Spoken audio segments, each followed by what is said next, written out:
I'm Melissa. I'm Jam. And I'm a chemist. And I'm not. And welcome to Chemistry for Your Life, The podcast that helps you understand the chemistry of your everyday life. And today is part 2 in the dairy series. That's the dairy fat series, really. Okay, nice. Okay, but before we start, I have to confess my sins and make an apology. Okay. Okay, so last week. I forgive you. Thanks. That's so sweet. Before I even admit it. So last week, Clarissa came and asked us about the butter. Oh, yes. And then I was pretty sure our other friend, Caibe, who's a Brazilian, right? He's from Brazil, biochemist. Believe so. He is a biochemist. Uh-huh. And I thought he had asked about whipped cream. So I went back to look at his question about whipped cream. And actually, he had asked word for word the exact same question that Clarissa had asked. Oh my gosh, that's funny. So she asked milk and he specified cream. Right. Which is probably why I got confused. Right. So then I went to our Gmail to see, did somebody else ask about whipping cream? So I typed in cream. Uh-huh. And lo and behold, in an email from November of 2021, Kaiba had already asked us about the butter situation. Dang. Okay. So not only did I ignore that request, it got lost to the emails of time, but also when someone else made it the same week that he remade it, I gave them all the credit and totally forgot. Yeah, dang it. So I'm sorry. I messaged him personally and apologized. Nice. I saw a response come in. I was like, I don't know what that's about, but now it makes sense. Now you know. Also, I love the phrase, the emails of time, has come out of this scenario. There's at least one silver lining, or two. One, we got the episode happened anyway. Yes. Even though it was a little bit later, and yes. And we didn't give him credit too, so we're doing that now. But then second, the emails of time. Emails of time. Yep. I'm glad you liked it. Yeah. It just came out of nowhere. It's sort of like the sands of time. Or the annals of time. This idea of things building up and covering up over history, the fossils get covered. I mean, November of 2021 was a long time ago. Oh, yeah. It was a long time ago. Mm-hmm. I didn't even have a PhD then. Me neither. You neither. I still don't, but Okay, so then the second part of that is I'm pretty sure that someone did ask me about whipped cream. Okay. Other than Caiba. And I don't know who that person is. So if that's you and you're like, it was me, I was a question asker, please let me know, reach out. I searched our email, couldn't find anything. I wish we could search Instagram inboxes. I don't know why that's a feature that doesn't exist, but it really should be, but it's not. So if that's you, let me know in the future. So today's whipped cream? Is that what you said? Today is whipped cream. We're going to answer the question that I thought that he asked that maybe someone else asked. Okay. So are you ready for it? I'm ready. Let's do it. Okay, let's do it. Okay, so just as a reminder that we know that in whole milk that comes directly from the cow, there's water, protein, fat, vitamins, minerals, and sugar. Uh-huh. And the sugar is lactose. Right. Some people are intolerant of that. And then when it goes to, a dairy processing plant, it gets pasteurized and separated out. And the higher fat content is cream. Okay. And we talked about in butter how we talked about to make butter in the cream layer that has a higher percent of fat in it. These individual fat globules, when they're manually stirred, will sort of break open and allow each other to find each other and interconnect and make a solid butter. Okay. So whipped cream is basically butter that hasn't fully buttered yet. Okay. It's like a transient state between butter and cream. Huh. Interesting. What do you know about whipped cream? Do you make it? Do you think about it ever? I mean, I guess I have made it before. And I've used whipping cream and stuff, and sometimes I've had to actually whip it, right? Yeah. But yeah, I think I kind of just thought it was the creating little bubbles of air. Right. That was the secret. And I didn't really, I guess I probably would have guessed that there's not much other stuff changing. There's definitely little bubbles of air in it. That's true. But there's little bubbles in air in lots of different water or lots of different liquids. So What do you think it is about the whipping cream that makes it not just be bubbles dissolved in the liquid? Maybe there's more of them, and also the substance is such where it can like handle the bubbles and keep them like obviously water on its own can have bubbles in it, but they're kind of thin and it might not support a structure of bubbles. But something about whipped cream being different, probably the fat, allows if you create a bunch of bubbles that it can actually handle them and have the bubble structure around it or something without just collapsing. That's really close. I mean, you got most of the ideas. Good job. What off the cuff I can't figure out is like, I would think fat, oils, that kind of stuff wouldn't inherently be better at that. Especially thinking like, you think of that as heavier, I mean, I think most of us would. Yeah. Just assume it's sort of heavier. So then you might think, okay, the chemical level, why wouldn't water be great at that? That's a good question. I think the reason water isn't great at that is because it can't make an interlinked network. Interlinked. So that's what we're going to get into today. So that was a good critical thinking to guess what was happening. Good job. Whenever my students are like, oh, I just totally BS that, I'm like, did you BS that, or did you use the information you already have to draw a conclusion that's somewhat logical? Right. And that is just critical thinking. Right, which some of us might use that term kind of loosely, like, but taking an educated guess or taking a guess with the knowledge I have is probably, more accurate. But yeah, taking a guess with knowledge you have is not just BSing. It's making an educated guess. It's using critical thinking skills. So that's what you just did. Good job. Nice. Okay. Okay, so whipped cream is a foam. And foams are essentially just dispersions of gas in liquid. Okay. It's usually prepared using a foaming agent. That's a dispersion of gas in a liquid prepared using a foaming agent is a direct quote from one of our sources. And in this case, it is air that's dispersed among the contents of the cream, right? Just like you said. But there is something that gives it a structure. And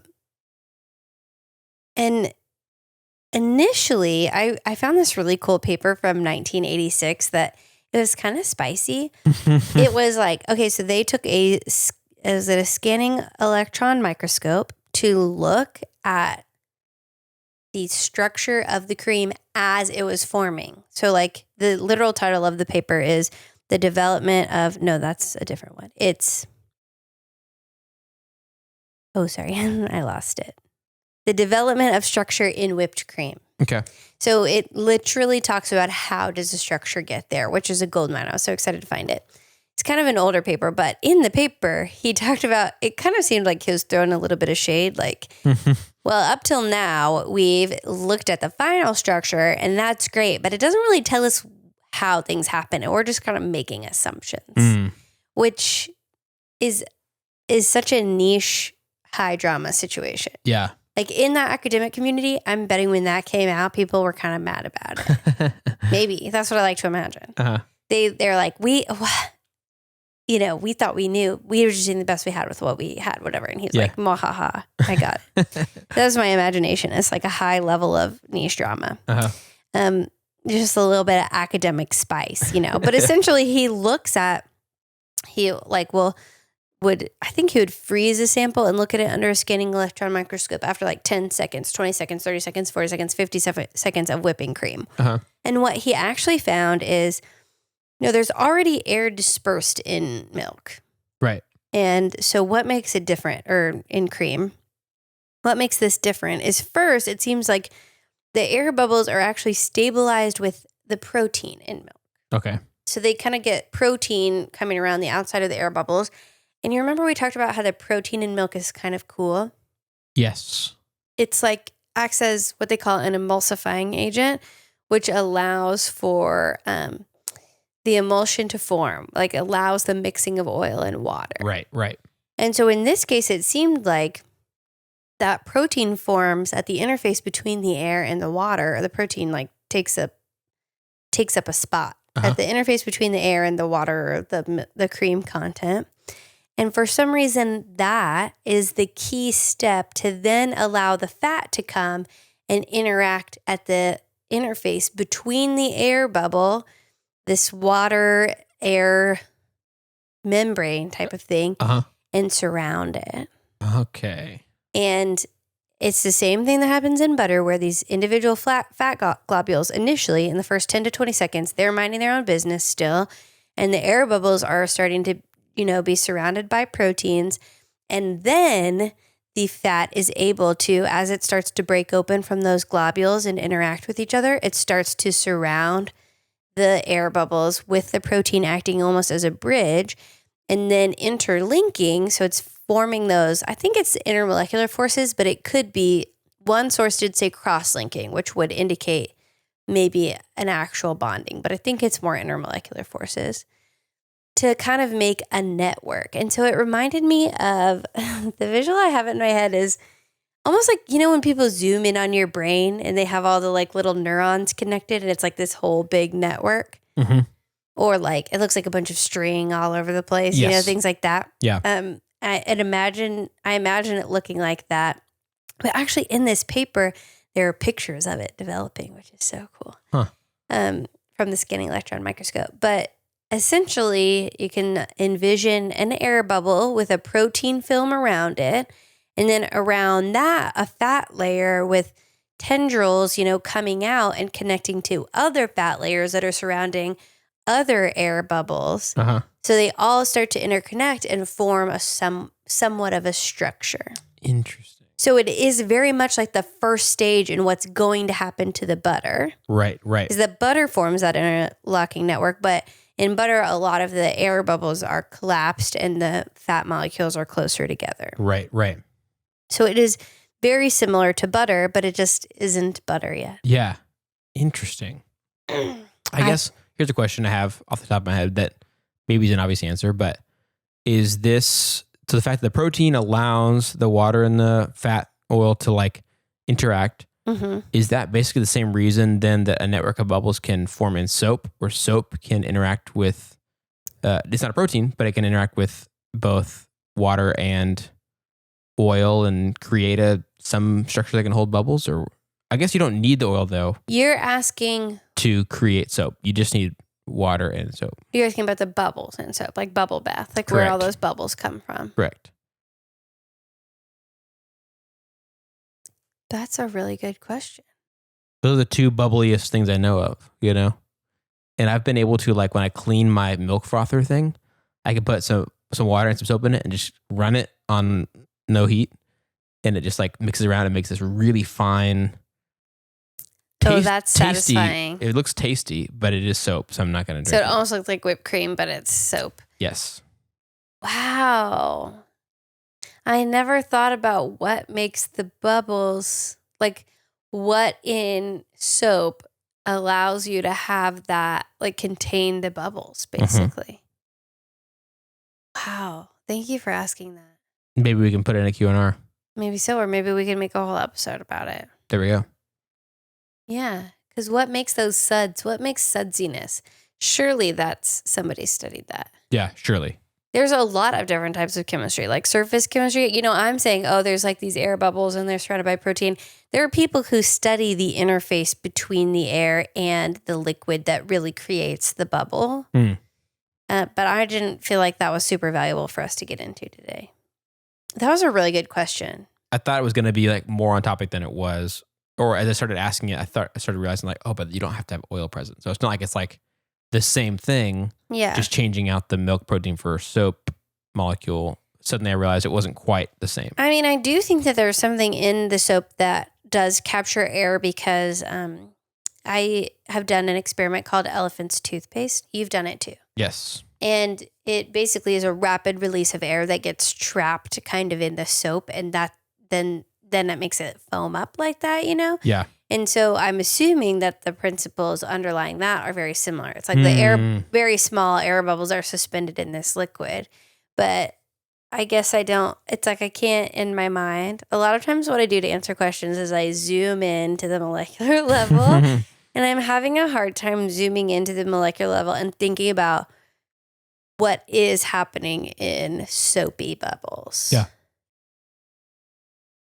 I'll have to think about it more.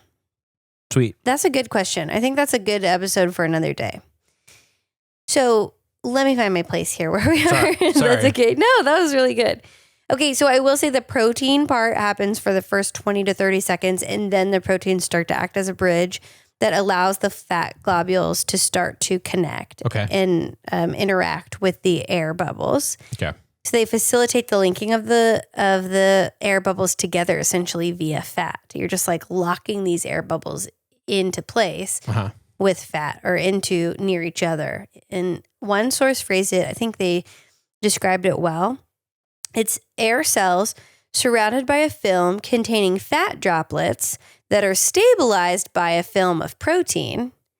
And there's some clumping of the fat globules around the air cell of the foam, and the fat is partially solidified, which prevents it from collapsing. Okay. So basically, you have an air bubble. It's surrounded by fat, but also there's some protein that helps the fat be where it is. And then the fat starts to connect with each other.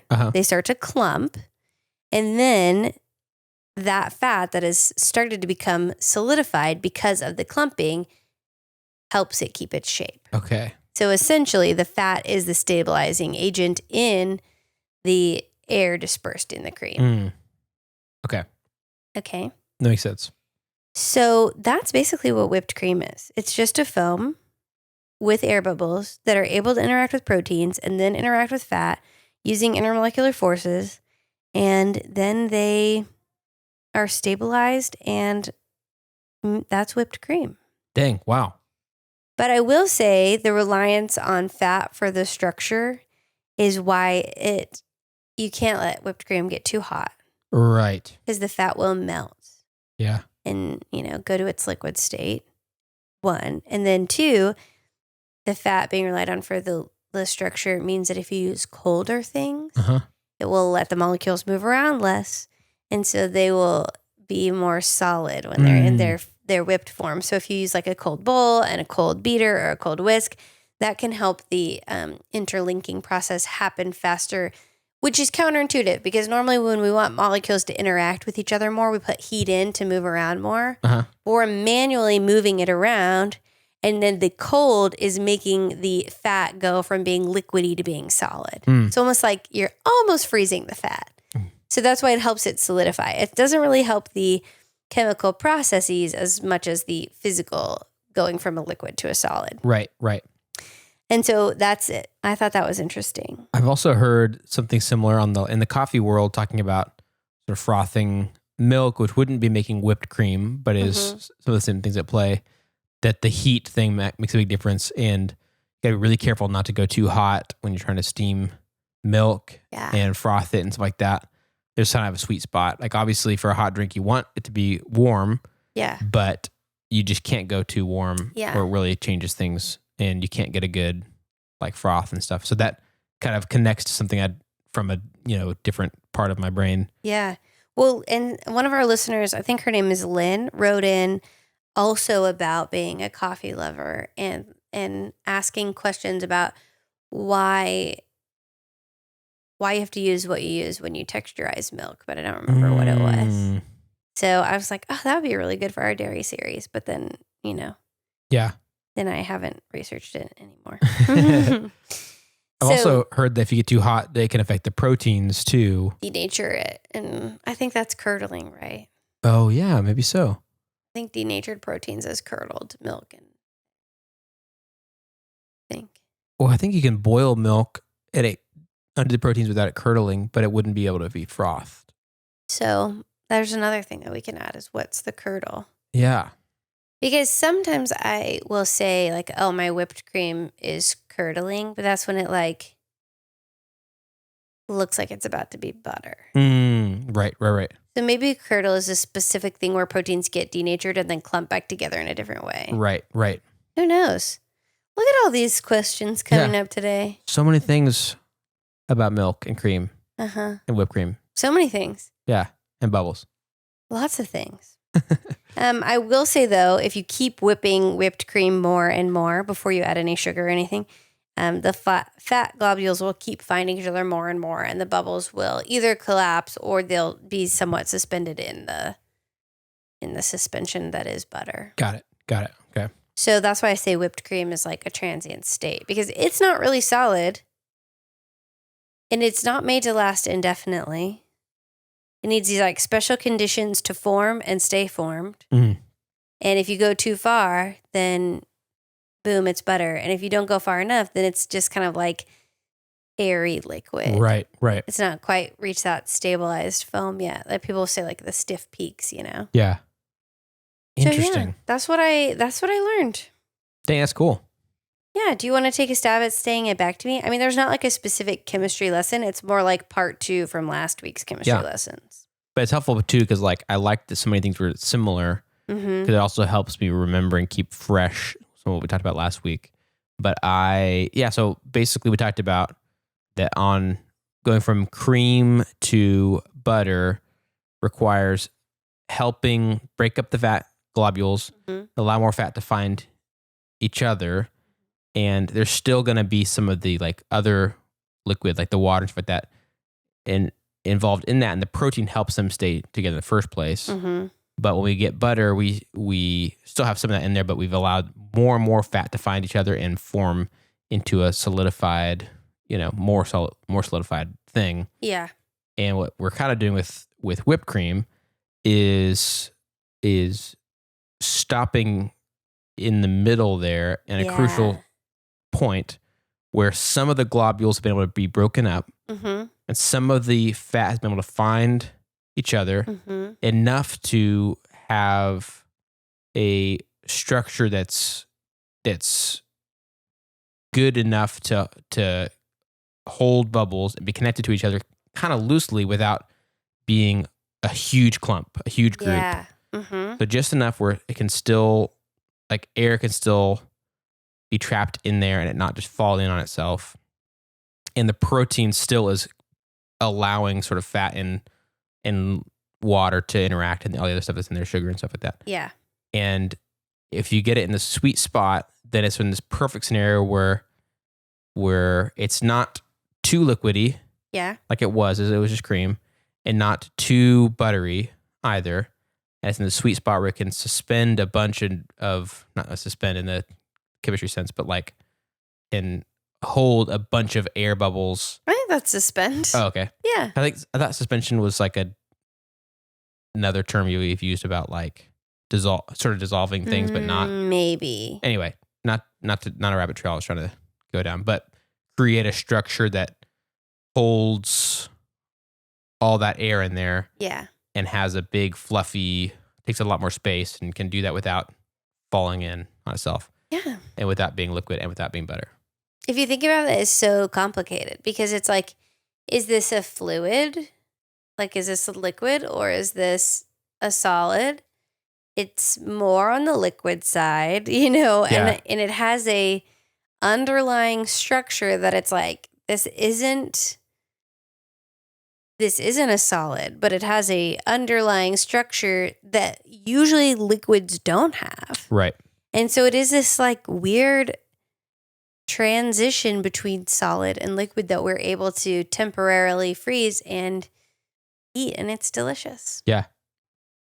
It is delicious. And there's something so pleasing about it being between states like that. Yeah. It's like, I think obviously often a lot of us do chase something that's sort of novel or whatever. And it's like, whoa, this is different. So it's no surprise to me that somebody who discovered this at one point was like, hey, this is cool. Let's find a use for like this not quite butter, but not liquid anymore. Yeah. Substance. Let's add sugar to it. Yeah. But it's like, it's the foaminess is just kind of pleasing. Yeah, it is pleasing. But, which is weird, but it is. There was even a scientific paper where it said it's a extremely pleasing texture, I think is the phrase. It was really funny. I was working with a friend of mine and I was preparing this and I was like, I'm going to read you this sentence. It was this big jargony sentence and all it meant was, if you whip dairy products, oftentimes you can incorporate air and it will be stabilized. But it was like so... Like it's a roundabout way of saying it. Basically. I was like, y'all need to get over yourselves and just write it in normal language. Also, I love that say the phrase again, pleasing.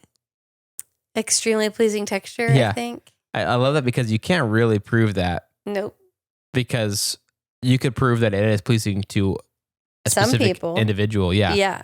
But I like that it's like you can talk about the novelness of something. Yeah. I wonder if I could find it again. Unique, but like you really can't go quite so far as to say the texture is pleasing. You know, you can say the texture is. Well, I don't think they referenced it. I think they said that it was a pleasing or satisfying or something texture, but there was no reference. Like, we're trying to prove it. Right. Yeah. We're just stating it and assuming nobody's going to fight us on this.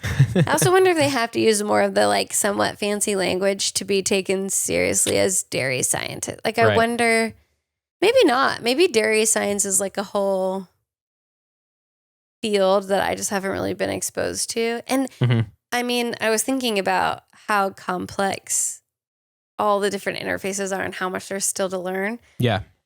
But who knows? Who knows? I was like, just speak in plain language, please. Seriously. So that we don't have to translate this into layman's terms. Right. It's like you guys are being so serious. You're really lacking in normal everyday speak, you know? No, that wasn't a good joke. I won't laugh at that. You can laugh for the both of us. Okay, well, that's it. That's all I have for us this week. Do you have anything fun that you'd like to share about what happened in your week? Yes, this is a one I've been meaning to share, and I think I forgot a couple of times that it's like not that cool, but it's something I was like, this is funny and interesting, and it might be something that other people would be interested in too. But over the past few weeks, at some point, was recommended on YouTube to watch a video from a British show that I feel like I'd heard about at some point, but like couldn't really remember where or when. But the show is called Taskmaster. Have you heard of this show? Oh, I think Mason likes that show. Yeah. I think Mason and I get recommended some similar stuff sometimes. Yeah, I think so. The algorithms are similar.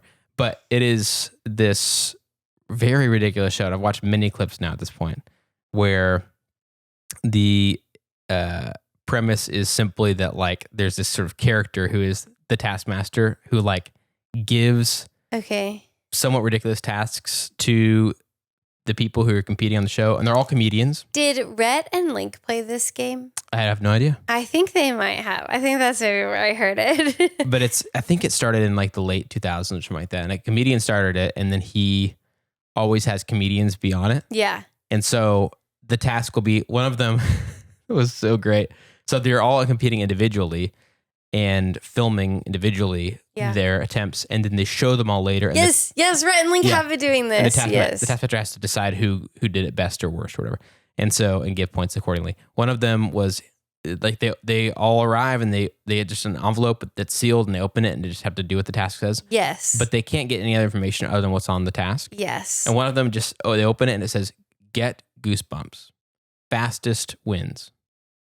So they had to just find a way to get goosebumps. I would have like Googled or tried to find a Goosebumps book. Yes. But I guess that would have taken a long time. Someone did that. They got a Goosebumps book.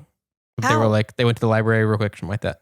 Real quick. But they thought like... Did they lose? Because other people just got goosebumps on their arms? Well, some people kept trying things for like an hour and couldn't like make them get goosebumps. Yeah, because it's an involuntary reaction. Yeah. Another one was that I just watched was, sneeze, whoever sneezes fastest wins. And it's like, that's another one. It's like, you could kind of make yourself do it, but it's pretty unpleasant. It is unpleasant. Or there's things like build a bridge that can support a potato with these objects. Just a lot of random things. And I've been getting so much joy and so many clips on YouTube. So if you're someone who wants a little bit of, British humor in your day and likes watching comedians have to do dumb things and stuff, then this show may be something that you enjoy. Or you can watch the Rhett and Link version. There's only 2 episodes, I think, where they did it, but they were also hilarious. I need to watch that. I had no idea. I like Rhett and Link, so I had no idea these 2 things overlap. It's not called Rhett and Link. You could watch the Good Mythical Morning episode. Right. I don't know. I only call them Rhett and Link. So, so that is the, weird little thing that's been happening in my life lately. That's good. What about you? This is a really dumb one. I was like, there's so much good stuff that's happening in my life lately. I'm really enjoying kickboxing. I'm starting this like fitness challenge where it's like, oh, if you get steps, you get points. If you eat enough protein, if you eat enough vegetables, whatever.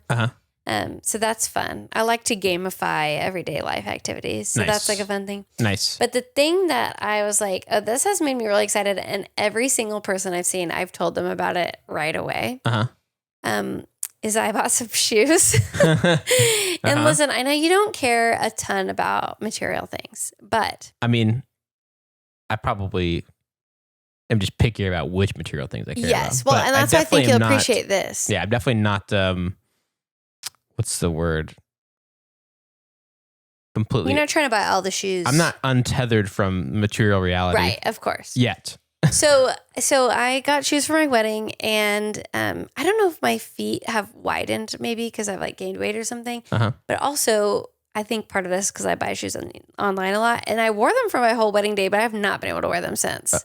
Yeah, they just hurt my feet. Oof. And so I don't have any really nice shoes. And so our friend Andrea was wearing these they're Tom's brands, but they're like wedges, so they looked nicer. And I was like, those look comfy. I'll go get them. So I went to a shoe store nearby here, and they were cutting into my ankle. And I was like, what is wrong with me that shoes, like the literal comfiest shoes, don't fit? Yeah. Or don't feel good? And so I tried on all these shoes, and none of them felt good. I sent a picture of one that felt good, but looked like very grandma-y to our friend. And she was like, yeah, you can't buy those. You're not grandma yet. I was like, dang it.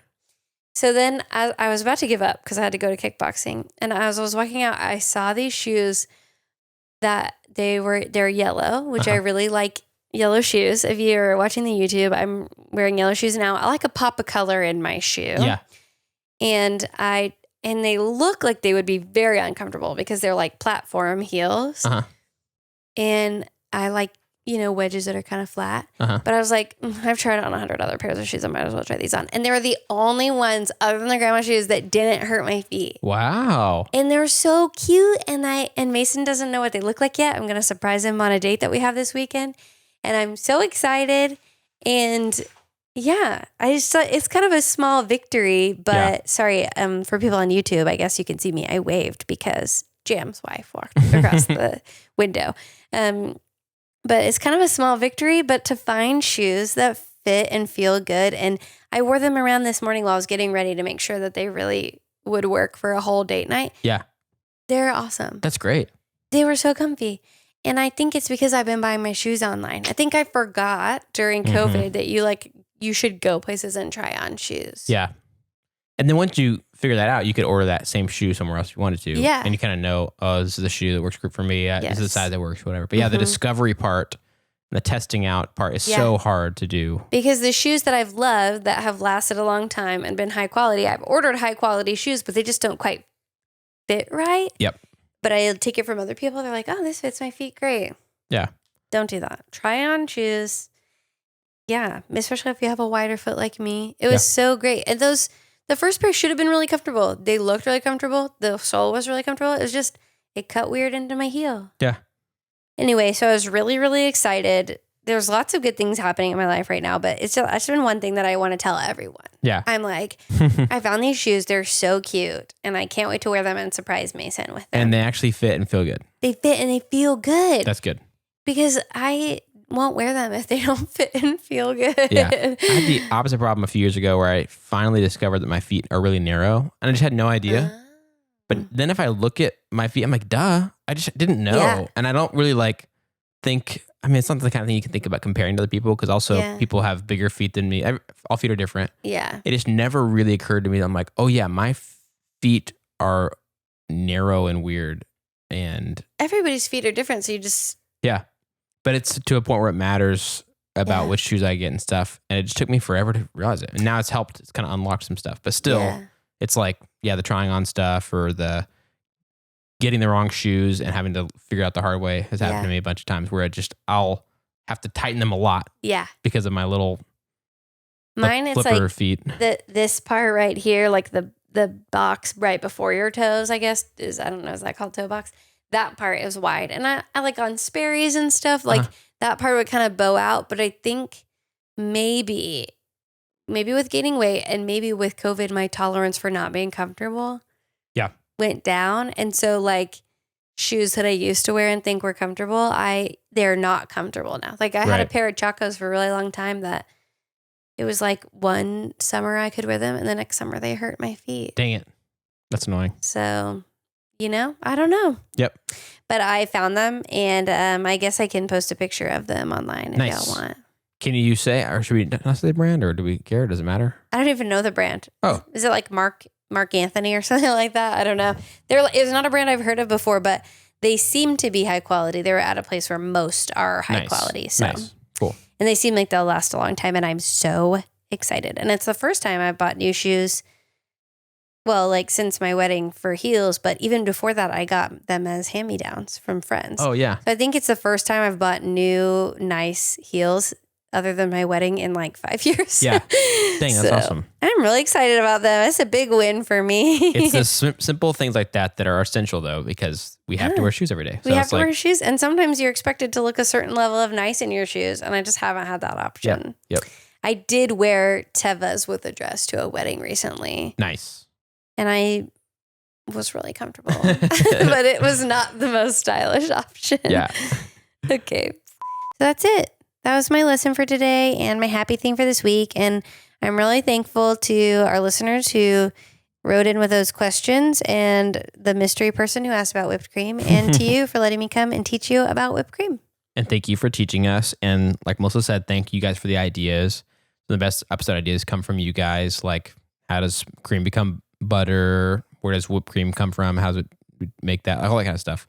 So if you have a question or idea, something you think might be chemistry, please don't hesitate to reach out to us on our website at chemforyourlife.com. That's chem, F-O-R, yourlife.com to share your thoughts and ideas. If you'd like to help us keep our show going and contribute to cover the cost of making it, go to patreon.com/chemforyourlife or type the link in our show notes or the description to join our super cool community of patrons. If you're not able to do that, you can still help us by subscribing on your favorite podcast app or on YouTube, and rating and writing a review on Apple Podcasts. That also helps us to share chemistry with even more people. This episode was made possible. Nope. This episode of Chemistry for Your Life was created by Melissa Collini and Jan Robinson, and Jan Robinson is our producer. This episode was made possible by our financial supporters over on Patreon. It means so much to us that you want to help make chemistry accessible to even more people.